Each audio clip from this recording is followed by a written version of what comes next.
Welcome to the world of science fiction stories, and don't forget to like, share, and subscribe my channel. Enjoy the listening. A lone human stunned the War Council with the Supreme Overlord's severed head. Grand Admiral Vex Thor drummed his three-fingered hand against the obsidian table. The War Council of the Seven Galaxies had been droning on for nearly 6 orbital cycles, and still no consensus had been reached. Typical bureaucratic nonsense. The Supreme Overlord would be displeased. Perhaps if we deployed the neutron eradicators to the Terran colonies, suggested Commander Nar, his purple membrane fluttering with excitement at the prospect of more destruction. And waste our most valuable weapons on those primitive mammals? General Brathkar's booming laugh echoed through the chamber. His massive scaled body shifted, causing his ceremonial armor to clank loudly. The humans will be crushed by conventional means. They're barely space-capable. Vex Thor sighed heavily through his respiratory slits. The arrogance in this room was suffocating, almost as bad as the methane atmosphere they'd adjusted for the comfort of the Jovian delegates. The humans had proven far more resilient than anyone anticipated, but saying so would be politically unwise. The Supreme Overlord expects results. Vex Thor reminded them, his voice deliberately calm. 3 of our forward bases have gone dark in the past lunar cycle. The human resistance is. A thunderous boom interrupted his carefully measured words as the 20-foot reinforced titanium doors to the War Council chamber blew inward. Alarms screamed. Security drones activated their weapon systems, humming to life. And there, standing amid the smoke and debris, was a single human female. Meeting adjourned, she announced, her voice eerily calm. "Breach. We have a breach," shrieked Admiral Zolvan, his tendrils coiling in distress. "Guards." The human smiled, a terrifying expression that displayed far too many teeth. She stepped forward into the light, and collective gasps filled the chamber. In her right hand, clutched by its tail crest, was the unmistakable head of Supreme Overlord KAC himself. The tyrant's 7 eyes were frozen open in what appeared to be. Was that fear? Impossible. "What is the meaning of this sacrilege?" demanded High Chancellor PEX Lore, rising to his full 12-foot height, his bioluminescent markings flashing danger patterns across his exoskeleton. The human casually tossed the severed head onto the center of the war table. It landed with a wet thunk, spinning slightly before coming to rest facing Vex Thor, who found himself unable to look away from his former master's lifeless gaze. "Thought I'd save you all some time," the human said, wiping her bloodied hand on her combat suit. "Consider this my application for his job." A horrified silence descended upon the chamber. None of the 53 representatives of the Galactic hegemony moved. Even the security drones seemed frozen in place. You killed KAC? Alone?" stuttered Commander Nar, his voice raised several octaves in disbelief. "Nah, I had help," the human replied with a shrug. "My playlist kept me motivated.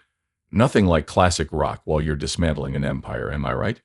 Grand Admiral Vex Thor's 4 hearts skipped several beats. The Supreme Overlord dead, at the hands of a single human? It was incomprehensible, impossible, and yet there was the evidence, leaking various fluids onto their strategic star maps.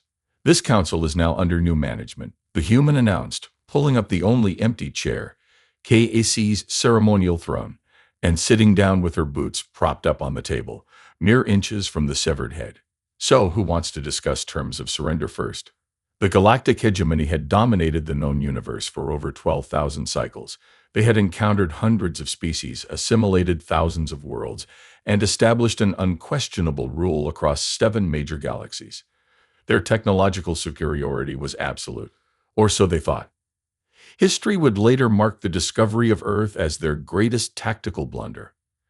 A Class 3 world with bipedal primates, barely worth a footnote, the Scout Commander had reported 12 years ago. The humans didn't even register as a threat on the hegemon's 11-point civilization scale.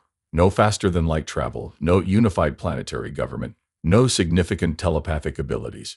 Just another primitive species to be cataloged, exploited, and eventually subjugated when resources became necessary. Grand Admiral Vex Thor remembered approving the soft infiltration protocol. Standard procedure: observe the primitives, assess resources, prepare for eventual harvesting. The Overlord had barely glanced at the report before stamping it with his approval seal. No one expected the humans to notice. They detected our cloaked observation posts within 3 months. muttered General Brather, his scales flushing a humiliated orange as he recalled the event. Some teenager with a modified radio telescope in her backyard, of all things. Once aware of extraterrestrial observation, the humans reacted in a manner the hegemon behavioral specialist had never predicted. Instead of panic, religious upheaval, or societal collapse, the typical responses of pre-FTL species, they unified practically overnight. And they were angry. "Remember the first diplomatic vessel we sent?" Commander Quiller asked, his membrane deflating slightly. They blew it out of orbit without even responding to communications. What followed was a rapid, almost impossible acceleration of human technological development. Within 2 years, they had reverse-engineered salvage components from the hegemon observation posts. Within 4, they had crude but functional faster-than-light capabilities. By year 6, they'd launched their first successful counter-strike against a hegemon outpost. "We should have hit them with the planet crackers immediately," General Brathcare insisted. Not for the first time. Decisive action. The Supreme Overlord believed that would be wasteful. Admiral Zolvan countered, his tendrils waving dismissively. Earth was classified as a resource potential breeding world for the Jovian colonies. What none of them understood, what the entire hegemony failed to grasp, was the adaptability of humanity. While the galactic hegemony had evolved through methodical conquest over millennia, humans evolved through constant, brutal competition with themselves. Their short lifespans meant they thought quickly, acted decisively, and innovated constantly. Most dangerously, they had thousands of years of recorded warfare against their own kind to draw upon. "Did you know," Vextor said quietly, "that their combat simulations, they call them video games, prepared their younger generations for three-dimensional tactical thinking from an early age? The war, when it officially began, was supposed to be brief. A simple matter of showing force, accepting surrender, and implementing standard assimilation protocols. Instead, it became a hemorrhaging wound in the hegemon's resources. The humans didn't fight conventionally. They used guerrilla tactics. They sacrificed themselves in suicide missions that achieved strategic objectives. They even weaponized their own cultural transmissions, deploying what they called memes as psychological warfare. The worst was their unpredictability. High Chancellor P.E.X. Lore admitted, his exoskeleton clicking nervously. "Remember the Proxima Center offensive? We had them outnumbered 20-1. Then they—" "What was that maneuver called?" "The Crazy Ivan," Vextor supplied. "An ancient submarine tactic repurposed for space warfare. We lost 16 capital ships." 8 years into the conflict, the Supreme Overlord KAC had taken personal command of the human suppression forces. His brutality was legendary, his tactical brilliance unquestioned. Under his direction, the hegemony finally began to gain ground. 3 human colonies fell. Earth itself was blockaded. Victory seemed assured, until, apparently today. The War Council members stared at the human female, trying to comprehend how their perfect system had failed so catastrophically. "You still don't get it, do you?" the human said, noticing their confused expressions. "You guys play chess. We play Calvin ball. Rules are for suckers." Supreme Overlord KAC hadn't always been a tyrant. That was the truly terrifying part. Before his rise to power, he had been Ambassador CAC of the Nixtalian Confederation, a diplomatic prodigy known for skillfully negotiating peace treaties between warring species. His 7 eyes gave him the ability to observe multiple opponents simultaneously, a biological advantage that, combined with his exceptional intellect, made him unparalleled in galactic politics. "I served under him during the Andromeda Accords," Admiral Zuvan reminisced, staring at the severed head that had once housed such a brilliant mind. "He prevented a war between the crystalline hive mind and the gaseous collectives with nothing but words. 3 days of talking, no weapons drawn." KAC's ascension to Supreme Overlord had been celebrated across the hegemony. After centuries of stagnation under previous administrations, here, finally, was a leader who understood the delicate balance of power and diplomacy required to govern such a vast interstellar empire. Then came the human problem. "The first failure changed him," General Brather commented, his voice uncharacteristically solemn. "When the humans destroyed our diplomatic vessel without warning, it was the first time one of his carefully crafted approaches had been completely rejected." The council members shifted uncomfortably. None of them had been present when KAC received the news of that first devastating loss, but the recordings had become infamous throughout the hegemony. The Supreme Overlord had been completely still for 6 full minutes. Then, without a word, he had methodically executed the three messengers who delivered the report, not in anger, which would have been understandable, but with surgical precision, as if conducting a necessary experiment. I wondered sometimes, Vextor admitted, if that was when he began to see all of us as mere tools. As the war with humanity intensified, KAC's transformation accelerated. Planets that failed to meet resource quotas for the war effort weren't merely sanctioned, they were made examples of. The hegemony had always practiced assimilation, sometimes forcibly, but under KAC, planets were stripped bare if they showed the slightest resistance. The purification of Epsilon Aiden, Commander Quiller whispered, is membrane-paling at the memory. 3 billion sentients, our own citizens. It was necessary, High Chancellor P.E. Exlor insisted, though his bioluminescent patterns betrayed his discomfort. That colony had been corrupted by human propaganda.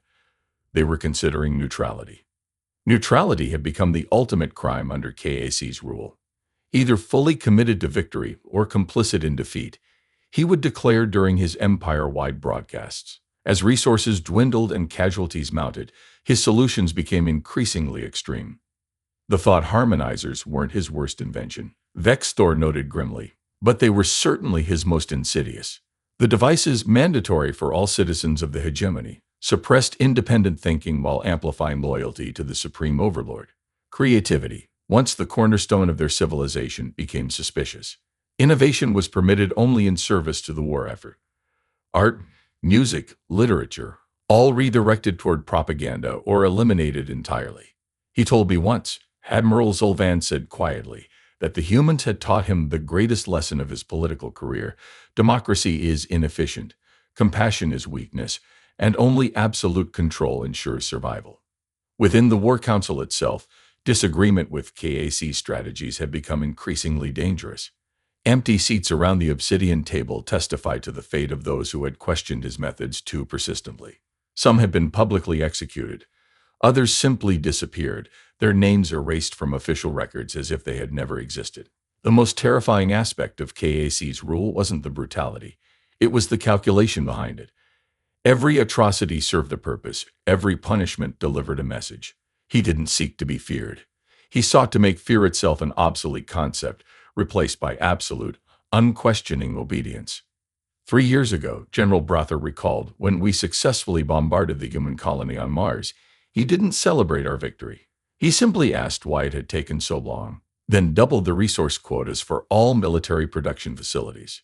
His last decree, issued mere days ago, had been his most extreme yet: the deployment of automated terraforming engines against Earth itself, not to conquer the planet, but to render it uninhabitable, to literally change its atmosphere to one toxic to human life. Billions would die slowly, painfully, as their own air poisoned them. A necessary evil, KAC had called it, a mercy compared to what they deserve. Now his head sat on their war table, his final expression suggesting he might have, in his last moments, recognized something that had eluded him his entire life. He was not, in fact, untouchable. You think your overlord was cruel to you? The human voice cut through their reflections. You should see what he did to our colonies. The human standing before the War Council wasn't particularly imposing, at least not by hegemony standards. Standing barely 6 feet tall, she possessed no natural armor, no visible offensive adaptations, and only the standard number of limbs for her species. Her short auburn hair was slicked back with what might have been sweat or possibly KAC's fluorescent blood. A jagged scar ran from her right temple to her jaw, giving her face an asymmetrical quality that most hegemony aesthetic standards would consider deeply flawed. Yet something about her commanded attention. Perhaps it was the casual way she tossed the head of the most powerful being in 7 galaxies onto their table. Perhaps it was how she lounged in the ceremonial throne of the Supreme Overlord, a seat that, until today, no one else had dared to occupy. Commander A.A. Frost, she introduced herself with a mock salute. Though my friends call me Al. Not that any of you qualify. The name sent a ripple of recognition through the assembly. Even here, in the highest echelons of the hegemon's military command, that designation carried weight. The ghost of New Armstrong, whispered Admiral Zolvan, his tentacles contracting in fear. The butcher of Titan Base, hissed Commander Quill Nar. The human who would not die, rumbled General Brother, his scales darkening to a deep crimson. a biological response to extreme threat. Vex Thor studied her more carefully now. Intelligence reports on this particular human had been classified at the highest levels, accessible only to KAC himself, but rumors spread even among the elite. According to those whispers, Alara Frost had once been a simple mining engineer on one of Earth's lunar colonies. Not a soldier, not a leader, just a civilian with expertise in deep core extraction techniques, until the hegemon's first strike. "You were at New Armstrong Base," Vex Thor stated, not a question but an attempt to confirm the fragments of information he'd collected over the years. "Front row seat," Frost replied, her smile never reaching her eyes. "Your overlord's first demonstration of hegemony power. 2,000 civilian miners and their families. No strategic value whatsoever. Just a message." The chamber grew uncomfortably silent. New Armstrong had been KAC's opening move in the official war, a display of force meant to shock humanity into immediate surrender. The mining colony had been specifically chosen because it was isolated, minimally defended, and populated primarily by civilian workers and their dependents. There were supposed to be no survivors. General Brather noted, still staring at her with obvious disbelief. "Yeah, well, I've always been terrible at following expectations." Her fingers drummed against the armrest of KAC's throne, leaving small red smears. "Found myself in an emergency pressure suit, half buried under rubble, with 97% of my colleagues and their kids vaporized around me. Excellent motivation." What followed her survival had become almost mythological within both human and hegemony ranks. A lone survivor transforming into humanity's most effective asymmetric warfare specialist. She wasn't a conventional military commander, she was something far more dangerous. An engineer who had redirected her talents from building to destroying, with an intimate understanding of exactly how complex systems failed. Within 2 years of New Armstrong, she had masterminded the destruction of 7 hegemony outposts, 3 capital ships, and one particularly devastating strike against a crucial supply depot that had set back the Overlord's war effort by months. "You attacked military targets," High Chancellor PEX Lore observed carefully. "Not civilian ones. Our intelligence noted this pattern." "Don't mistake that for mercy," Frost replied, her voice hardening. "Just efficiency. Why waste resources killing your civilians when dismantling your military is more effective?" Besides, her gaze swept the room, making deliberate eye contact with each council member. "I wanted you all alive to see this moment, to understand exactly how badly you miscalculated." She patted the severed head almost affectionately. "KAC, and I had unfinished business. You lot are just the bonus round." 3 weeks ago, AA continued, twirling a combat knife between her fingers with hypnotic precision, "your Supreme Overlord agreed to peace talks."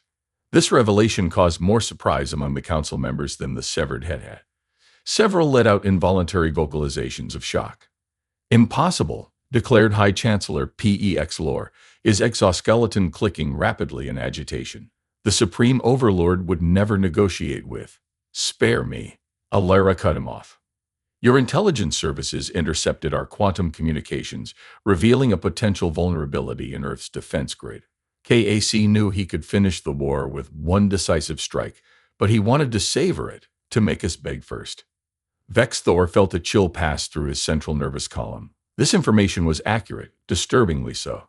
The Supreme Overlord had indeed discovered a critical weakness in Earth's defensive systems, one that would allow the hegemon's planet killer fleet direct access to the human homeworld. But that intelligence had been shared with only 5 individuals in the entire empire. "The negotiations were a trap," Alara continued, her voice maintaining that unsettlingly calm tone. "Both sides knew it. We sent our delegation anyway. 7 of Earth's best diplomats, including Admiral Chen, hero of the Europa campaign." She paused, studying the reactions around the table. "I advised against it, said you couldn't be trusted, but humanity's leadership insisted on pursuing every possible path to peace, even ones that stank of a setup." Her knife stopped spinning suddenly, pointing directly at General Brathkar. "Your thermal weapons made quite a spectacle of our shuttle, General. Very thorough. No survivors again." The massive alien shifted uncomfortably, scales rippling in patterns that, to those familiar with this species, betrayed genuine unease. "Standard elimination protocols," he rumbled defensively. "The treaty delegation was under a flag of truce," Alara replied, her first display of genuine emotion flashing across her features. "Admiral Chen was my friend. Had a 10-year-old daughter back on Earth. loved terrible jokes and collected ancient comic books. He believed, right until the end, that reasonable beings could reach reasonable agreements. She stood suddenly, causing several council members to flinch. Walking slowly around the table, nightstill in hand, she continued speaking. After your little demonstration, KAC sent us a message. Said the deaths were regrettable but necessary to ensure we understood our position. Then he outlined his terms. Unconditional surrender, followed by the humane relocation of humanity to controlled habitats. Her laughter echoed through the chamber, a sound with absolutely no warmth or humor in it. We've read your procedural manuals on relocation, by the way. Very efficient.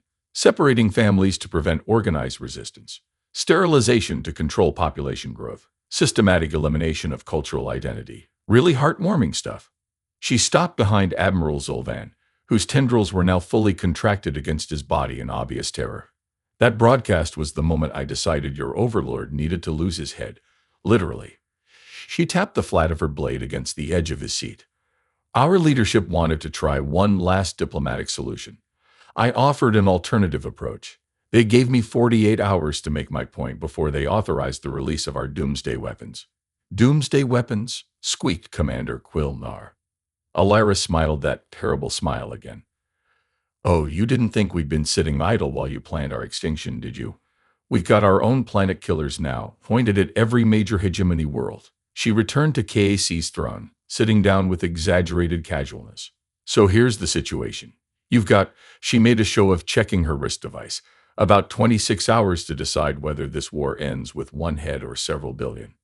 Infiltrating the Supreme Overlord's fortress had been considered impossible. Even discussing such an operation was treason of the highest order. You must understand, Grand Admiral Vex Thor said carefully, KAC's personal stronghold on Nexus Prime was protected by 27 layers of security. Automated defense grids, quantum scanners, gravity wells, neural disruptors, phase-shifted barriers, 10,000 elite guards. Don't forget the genetically engineered predator beasts, added Commander Quilnar, his membrane quivering. Bred specifically to hunt humans by scent. AA nodded, looking almost bored. Yeah, those were annoying. Had to stuff my suit with Thraxian swamp moss to mask my biochemistry. Smelled like rotten eggs for days. But the null zone, General Brathkar insisted, his voice rising in disbelief. No technology functions within the inner sanctum. No weapons, no shields, nothing. That's why I brought this, AA replied, patting her combat knife. Old school carbon steel with a titanium core. Made it myself.